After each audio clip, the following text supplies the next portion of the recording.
একত্রিত করে বিভিন্ন সামাজিক মূলক কাজ ওরা করবে।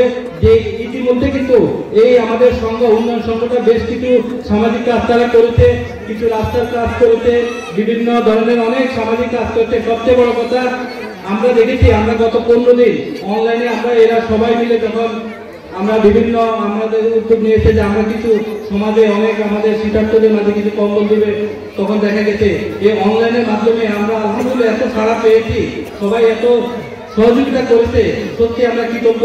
এবং আমার ছোট ভাইরা অনেক পরিশ্রম করেছে। ইনারা কিন্তু একটা সমাজের ইমাম, একটা সমাজের যখন একজন মেম্বার বলেন, চেয়ারম্যান বলেন, ঠিক তেমনি একজন মসজিদের ইমাম যখন থাকবেন, উনি কিন্তু ওই মসজিদের ইমাম, ওই মসজিদের এবং ওই এলাকায় যদি কোনো অসামাজিক কার্যকলাপ বা কোনো খারাপ জন্য হয়, সেটার জন্য কিন্তু ওই ইমাম সাহেবের উপর বর্তায়। যার জন্য ইমাম সাহেবকে আমরা এই জন্য সম্মান দিয়েছি যে আমাদের এই 8টা মসজিদের ইমাম সাহেব, ওনারা মসজিদে, প্রত্যেকটা মসজিদে আমি মনে করি যে ওনারা আমাদের এই সমাজে যেন কখনো কোনো অনৈক্য কাজ কিংবা অনৈতিক কাজ অথবা মাদক এই ধরনের কাজ যেন না হয়, ওনারা বয়ানের মাধ্যমে ইনশাল্লাহ প্রতি শুক্রবার বা প্রতিটি জামাতে ইনশাল্লাহ আপনাদেরকে জানাবেন। দ্বিতীয়ত আমরা শিক্ষক সমাজ মাওলানা মোহাম্মদ কাইম সাহেবের পরবর্তীতে প্রস্তুত থাকবেন ফজলুল কাদের লিডার সাহেব।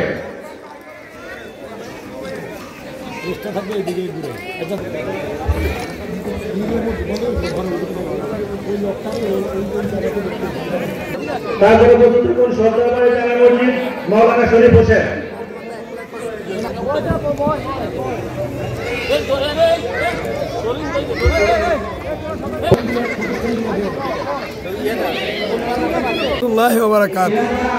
আলহামদুলিল্লাহ, আজকে বিশ্ববন্ধু দক্ষিণ বিশ্ববন্ধু প্রাথমিক বিদ্যালয়ের মাঠে সামাজিক উন্নয়নের জন্য যে কাজ করছে, এই প্রতিষ্ঠানের এই এলাকাবাসী যে উদ্যোগ নিয়েছে, এই উদ্যোগটা অত্যন্ত গুরুত্বপূর্ণ উদ্যোগ এবং সমাজের উন্নয়নের জন্য।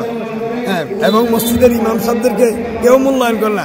আজকে তারা যে মূল্যায়ন করেছে যে মসজিদের ইমাম সাহেবরা এই মাদক সম্পর্কে এবং সমাজের উন্নয়ন সম্পর্কে মানুষদেরকে উদ্বুদ্ধ করবে এবং মানুষের কল্যাণের জন্য তারা এগিয়ে যাইবে এবং এলাকার লোক যেন সর্বস্তরের মানুষ, নারী পুরুষ সবাই যেন সমাজের জন্য উদ্যোগ নেয় এবং সমাজের কল্যাণের জন্য যেন তারা সবসময় কাজ করে থাকে। এই উদ্যোগটা তাদের জন্য, আমরা তাদের জন্য দোয়া করি যারা এই উদ্যোগ নিয়েছে। আপনার নামটা যেন কি? হাফেজ মাওলানা মোহাম্মদ ওহিদুল্লাহ। আপনি মধ্যর বিশুরবন্ধ জামি মসজিদের ভর্তি।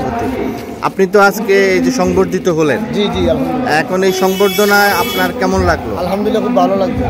এই ধরনের সংবর্ধনা কি আগে ইতিপূর্বে পেয়েছিলেন? না, আগে পাই না। সামাজিক সংগঠনগুলি এভাবে আপনাদের সংবর্ধনা দিলে আপনি কতটুকু উপকার মনে করেন? ইনশাআল্লাহ আমি আরো উপকার পাবো এবং সমাজবাসী উপকার পাবো। সেই সুন্দর দিনগুলোর কথা স্মরণ করিয়ে দিচ্ছে। আপনাদের প্রচেষ্টার ফলে আজ আমরা সবাই একত্রিত হতে পেরেছি।